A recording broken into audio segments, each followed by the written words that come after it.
దేవుని వాక్యాన్ని ధ్యానించేద్దాము. ఇక్కడ వాక్యంలో రాయబడి ఉంది, నశించిన దానిని వెతికి రక్షించుటకు మనిషి కుమారుడు ప్రతిష్ఠుడయ్యను. ఈ రోజున ప్రియమైన దేవుని బిడ్డలారా, అనేకమైన విషయాల్లో నశించిపోతున్నాం మేము.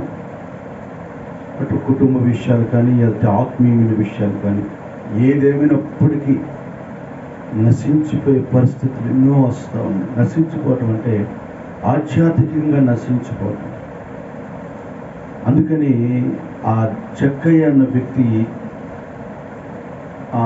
మనశ్శాంతి లేకుండా బ్రతుకుతూ ఉన్నాడు. యేసు ప్రభువు ఆ చోటుకు వచ్చాడని తెలిసినప్పుడు ఆయన కొరకు పరిగెత్తుకుంటూ వెళ్ళాడు. అతని దగ్గర ధనం ఉంది, ఐశ్వర్యం ఉంది, అన్నీ ఉన్నాయి, కానీ మనశ్శాంతి లేదు. అందుకని ఆయన అంటాడు, నశించిన దాన్ని వెతికి రక్షించడానికి వచ్చిన దేవుడు అన్నాడు.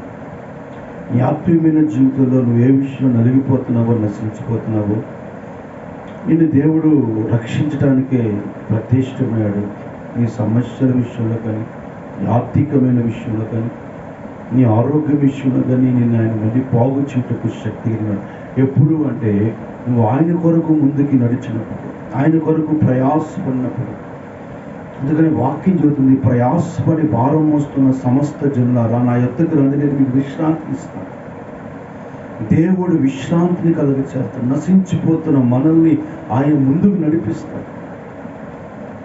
నడవలేకపోతున్నావా, రాలేకపోతున్నావా, దేవుని దగ్గరికి నువ్వు చేరలేకపోతున్నావు, అయితే ఈరోజే దేవునితో మాట్లాడుతున్నావు. నువ్వు దేవుని దగ్గర రావాలని, ఆయన పాదాలు పట్టుకోవాలని, ఆయన అడుగు జాడలను నడవాలని ఆయన అడుగుతూ ఉన్నాడు. ఏ విషయం నువ్వు పాడైపోయినా, ఏ విషయం నశించిపోయినా ఆయన మళ్ళీ నిన్ను పునర్నిర్మాణం చేయటకు శక్తి కలిగిన దేవుడు. ఆయన పేరు నజరేయుడైన యేసు. నీ ఆత్మీయ జీవితంలో దేవుని కోసం రా, ప్రయాసపడు. ఆయనకి నీ ప్రయాసంలో భారమంతా చెప్పు. ఆయన నీకు శాంతిని, సమాధానాన్ని కలగచేస్తాడు. ఆయన పేరు నజరేయుడైన యేసు. అలాంటి ఆ గొప్ప దేవుడు మన మధ్యలో